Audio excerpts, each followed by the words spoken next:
560, The Answer. Get the latest weather, traffic, and news updates online at 560theanswer.com. Now, from the Signature Bank Studios, this hour of the Sean Thompson Show is sponsored exclusively by DonleyAuctions.com. They need your guns. Sell for top dollar. DonleyAuctions.com. I love America. I love the Constitution. I love the First Amendment. I want to carry and all else. I love property. And let me tell you something. If you care about your country, read Ludwig von Mises and the 6 lessons of the Austrian Economic School, motherfuckers.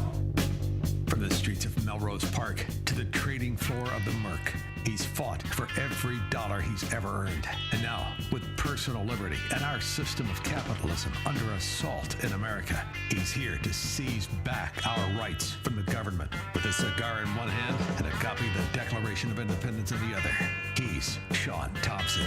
And this is the Sean Thompson Show. Some folks are born made to wave the flag. That is an MMA fighter who I love to death, right?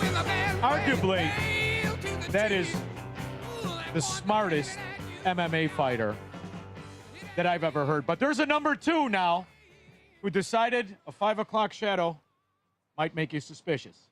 And it's a scandal. But everything that is spoken about the truth seems to be a scandal, especially when we have talked about the trillions of dollars that have been stolen in an agenda that doesn't help the American people but hurts them. And the reason I'm optimistic is because having that knowledge means we don't have to repeat it. Now, when you talk about optimism, you got to talk to my friend, the director of Heartland's Emerging Issue Center. We got him out to McRae Memorial in Barrington. Donald Kendal, you handsome devil, and brought his lovely wife, proving he's heterosexual, beyond the shadow of a doubt. She's lovely, and they are here, and we are talking about how optimistic the next 250 years are going to be. Yeah, well, thank you for having me, first of all. This is the first time we've met in person. I've been on your show, I don't know how many times. I get to meet you, get to meet Honey Bunny. Before the segment started, she says, Sean, make sure that you're being optimistic. He wants to be optimistic. Yeah. It's true. I do want to be optimistic. Sometimes it's very difficult, but I think there's a handful of things that we can glom onto that, get our hopes up. Yeah, but you know what's interesting? Confronting the fraud doesn't make you pessimistic. Exposing the fraud doesn't make you pessimistic. Feeling that it's always going to continue because people don't listen still doesn't make you pessimistic. In fact, if you believe in Americanism, if you're a capitalist, you are not a pessimist by your own definition. Because the capitalists, the people who built the country, they were not pessimists. They confronted the evil they had to in that fat bastard king who was built a lot like Hillary Clinton. And what they did by exposing that corruption, the lies of the utopia that was going to be delivered just around the corner, that's what built the country. And if we're going to take it back, we have to have the optimism. But I don't run away from exposing in an aggressive fashion systemic theft and systemic lies. And that's why I'm always optimistic, even though I'm outing the trillions of dollars that have been stolen since people couldn't figure Barack Obama was a traitor. Yeah, I'm generally just by nature, I'm an optimist. I kind of figure things will work out. That's my MO. It's worked for me in life. I mean, my wife is sitting right over there. I don't know how Way to suck up right on live radio, baby. That's a gift. Don't know how I made that one work, but I did. But I didn't know how you were going to recover from the Honey Bunny comment, but nicely done. But it is very, difficult when you're looking around, you see things that are in the news to be pessimistic. I understand that. But right before this segment started, you were talking about the wind and solar and just the whole failure that charade has become over the last several years. And I think that is probably one of the things that you can look at and be the most optimistic about. I mean, how long have we been spoon-fed this propaganda of the whole climate change, narrative and everything like that? It's seemingly Al Gore has been at the charge of it all 70 years. But the whole thing broke down in just the handful of years that Donald Trump has been president. Yes. And just the fact that much, just decades of propaganda could just be all for nothing, essentially, after one administration comes in that's committed to actually bringing climate realism, energy independence, and put that at the forefront. And all of that work has been undone by the globalist elites, by Al Gore, John Kerry, all the failed Democrat candidates. The truth can beat a lie in milliseconds. Exactly. Right? So to see how quickly things can change, it just makes it a little bit easier to be optimistic. And you and I have talked, and if you're aware of the economy, if you're aware of reality, you understand that if we're going to have successful economy, it has to be private. It can't be government financed. Otherwise, the Soviet Union would have been the greatest country in the world. But when you talk about the way in which the most important product to mankind, to civilization, has been manipulated through politics, you're talking about oil. And when you talk about the kind of politicians that have crippled the American private sector, private business, have made things more expensive. It's always the same fraud politicians that built the Soviet Union. They're always promising utopia through government manipulation, government control. And what Trump has done in very short time is not only massively increase the value of the market, what he's done is massively increase the value of the private market. And when you see Elon Musk and the kind of money, not that he made, that's the side benefit. Look at the kind of quality of the economy, the millionaires he built, not just the people that work for his company, people who invested in his companies. What that one man did, the American government has not done in 250 years. What one man did, it's astonishing if you can present it in the true fashion versus the propaganda of a fake fraud Indian and a fake communist, both multimillionaires, and nobody can tell you what the hell they did. Right, yeah. Elizabeth Warren from the tribe I'm a Fraudapoke, I think is the actual. I like that. Nice. Feel free to use that. You are on a roll. You are getting lucky. There's no question about it. Yeah. But, you know, Elon Musk, you know, he has been just a character that should be studied, honestly, because, you know, he was He's Hank Reardon. Everyone loved him on the left for a long period of time. He was the guy that was going to make the electric vehicle viable and all of this, and you know, and then all of a sudden became a villain because of what? He just wanted to expose waste and fraud in the government, and all of a sudden he's a Nazi. I'll tell you what else he did that I think made the Leviathan of corruption called our government upset. He paid back the loans. You know, that is something they don't like. Sure. They don't like when you pay back the loans because that means you're not indebted to them. And when you look at the scams they run in the name of this green energy, and you look at the success his car company was, he's the only one, more than all the others combined and times them by 2, they're still not Tesla. And it's an interesting reality that he brought both a sense of happiness to the people who bought the product versus all the other ones. Oh, sure. They're all regretting the purchase.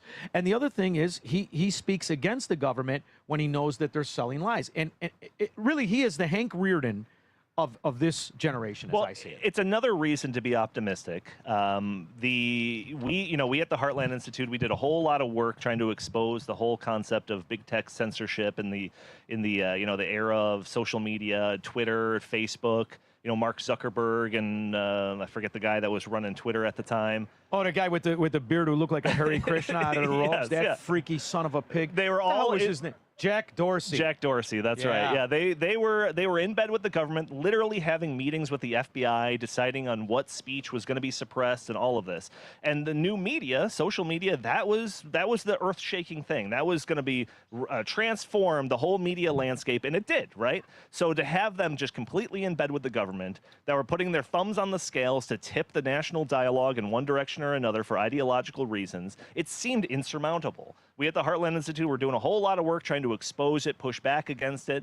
But what happened, which totally changed the entire conversation, was one man, Elon Musk, came in and said, you know what, I'm just going to buy Twitter and I will make it a free speech bastion. And overnight, it changed the entire landscape again. And Facebook and Mark Zuckerberg, they changed their tune afterwards because now the new precedent was set. You know what again, else? It's just this example of these things that just seem this mounting adversaries, and it all turns on a dime. Well, what I also love, too, is when you look at that deal. You know, you and I talked about it when it was going on. Like every other thing that a Democrat does, Dorsey, the Democrat asset and apparatchik, lied about the value of Twitter. He lied about the participants. He lied about the profitability. And during the due diligence period, Elon Musk wanted out. And the government came in because, you know, this is the funny thing about Delaware companies. Delaware is a fraud, not just because Joe Biden was the senator.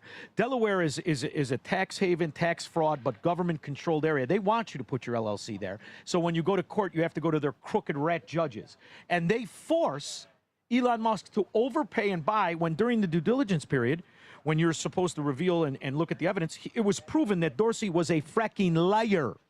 And they muscled him under, and now he took it, built on lies, and made it twice as successful and turned it in, which proves winners can only win, even when it looks like they sometimes lose, because they never accept the loss. That's the difference. The Democrat Party is built on losers and lies, promising wins when they can deliver none in 100 years of policies.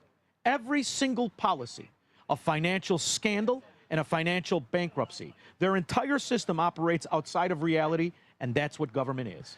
Yeah, there's just a pattern. There's a pattern in humanity. It's reflected in movies and TV and all of that, where it's just the odds are stacked against the hero. Everything seems to be going against the grain. And then what happens at the end? The good guys rally together. They come through in the 0 hour and make a big change. And we just see this happen again and again in modern history, in historical, American context. It always seems to happen. So I'm a terminal optimist. I really you have am. to be. And just look at how fast it's rebuilt. Exactly. You're talking $18 trillion committed to the country. You're talking 11 states, none of them run by a Democrat mafia, making up 70% of the new GDP. And when you look at Trump's policies, both foreign and trade, it's a hybrid austerity program that's exactly what we need, coupled with the growth.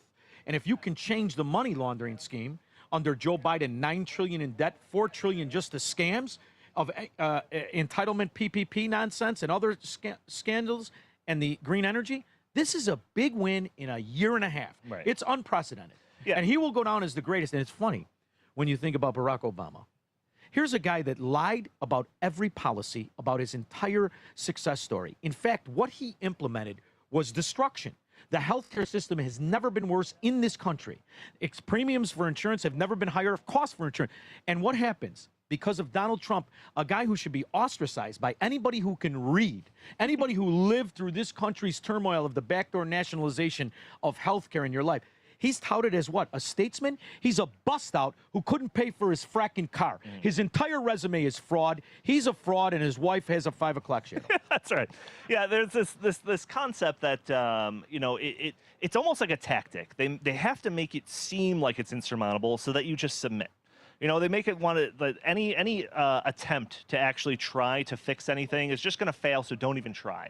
But in the reality is that it's this fake veneer. Yes. That they're showing strength when in reality it's easy to poke that little needle in. You see the examples all the time. It's like you're being slowly suffocated. And for one moment, you get a fresh breath of air, and all of a sudden you're revitalized. And you see it time and time again. We cover all of these different topics, but one that just popped to mind is the education system. Education system has been government run for how long? Forever.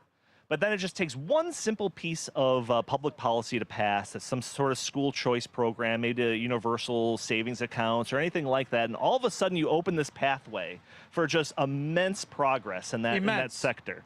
And we've seen it, examples of it all throughout the country. And you can do that with healthcare, you can do that with education, you can do that with budget and tax issues, just reducing taxes through the Tax Cuts and Jobs Act. Just unleashes this pent-up energy that's down there, because really that energy is there. It's just being suppressed artificially. I love that. So once it's released, oh man, there's no stopping. You know what else I love too?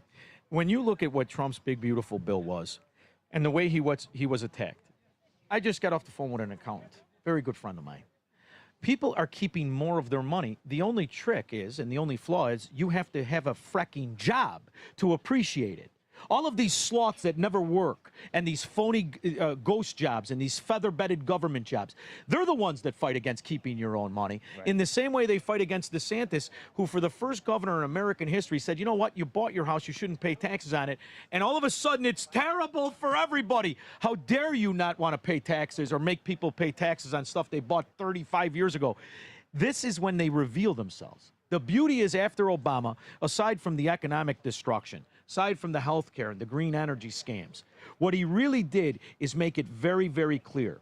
The enemy of money is the people that don't want to keep their own, but take somebody else's. Yeah. That is the Democrat Party. The Democrat Party is the Nazi, is the Marxist, is the communist, and it's undeniable now.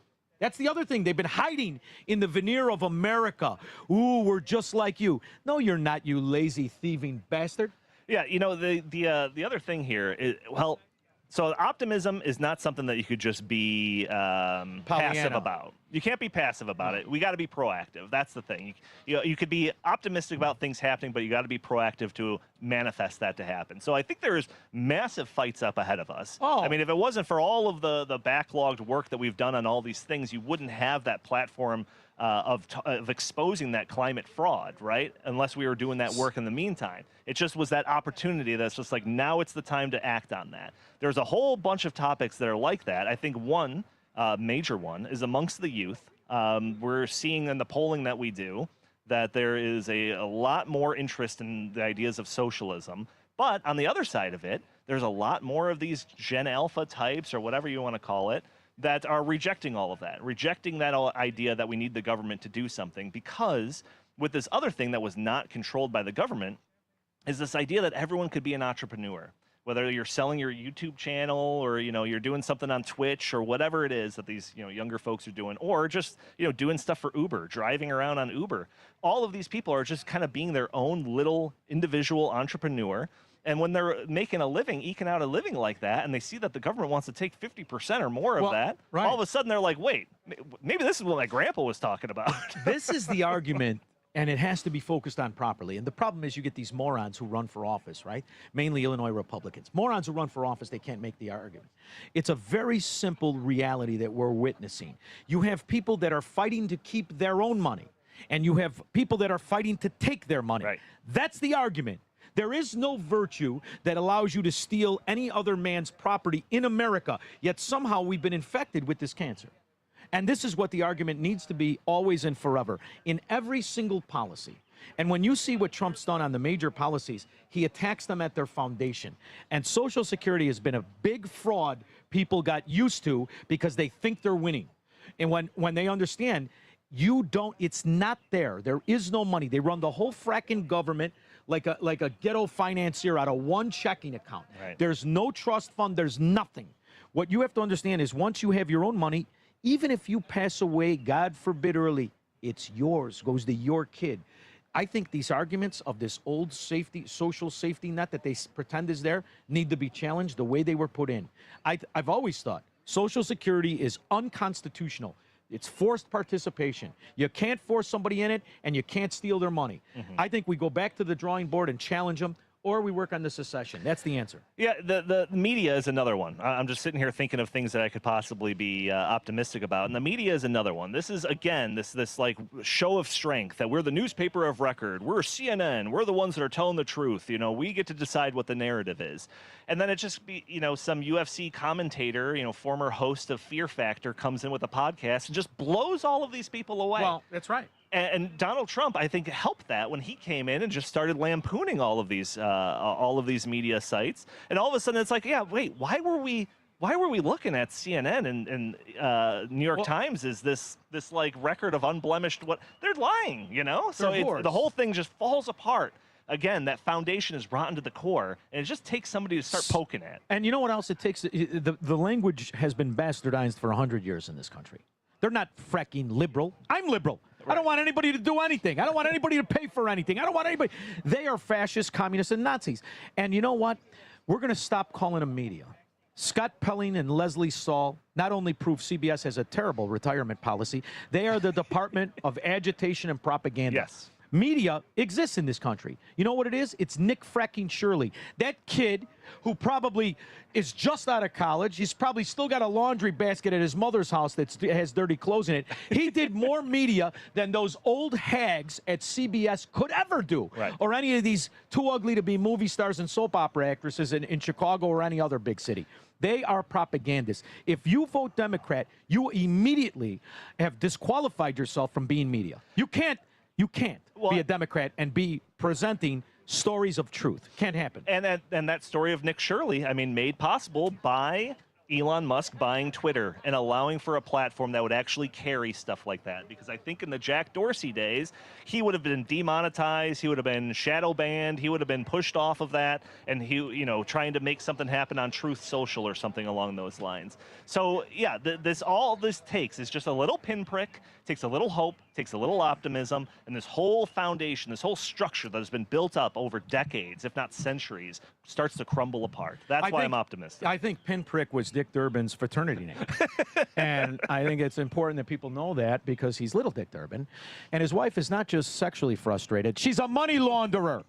And we got to expose it always and forever. We cannot let them get away and think it's normal. I felt this way my whole life when you would get these guys from the neighborhood and from other neighborhoods. They're like, listen, shut up. I got a guy. You want to get the job and get the hell out of here. You want to talk about greed and people that would hit their mother in the face for a shovel? It's a Democrat. Whether they pretend to work for the village or they pretend to be financiers at Mesro rather than what they really are. Systemic corruption. And I love the fact it's against the ropes for the first time in 100 years. Yeah, right. Yeah, I think, so you're joining me. You're optimistic then, yes? Oh, I'm always optimistic. Absolutely. There's nothing that makes you feel more optimistic than when you look at a thieving rat moron and say, you, my friend, are a thieving rat moron that probably voted for the office whore Kamala Harris. I feel very optimistic telling them to their face what they are. If somebody that's listening to this is pessimistic, what they should do to inspire that optimism in their self is just go back and watch the little montage clips of CNN or MSNBC on election night in 2016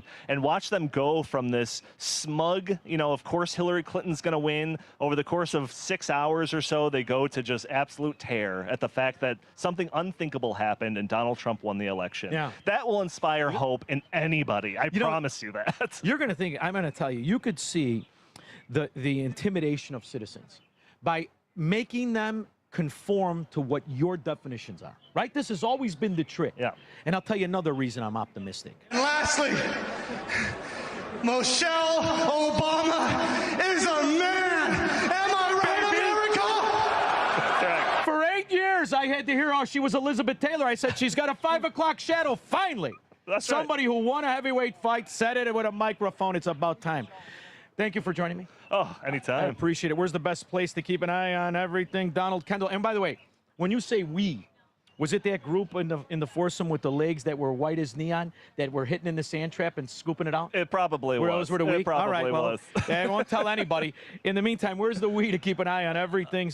Donald Kendal. Heartland.org is the place you'll find everything. On YouTube, just look up Heartland Institute. You'll find our channel, and StoppingSocialism.com. All right, great. Let me know if you want that clip to start your Stopping Socialism TV. Sounds good. Yeah, absolutely. Thank you for joining me. 312-642-5600. Broadcasting from the petri dish of corruption known as the state of Illinois. In the upper Midwest, the nation, and around the world. This is the Sean Thompson Show on AM 560. The Answer. Hey, John, why so glum? I just got let go. The company's downsizing. This is the third time in the last 2 years. I'm done with this. Have you thought about My Computer Career? I've heard they can train you for a career in IT in just a few months, including cybersecurity and the basics of AI. And you don't need prior training or experience. Now that's a recession-resistant career. Wow, thanks. I'll check them out. Go to mycomputercareer.edu and take the free career evaluation. Mycomputercareer.edu, an elite CompTIA certification partner.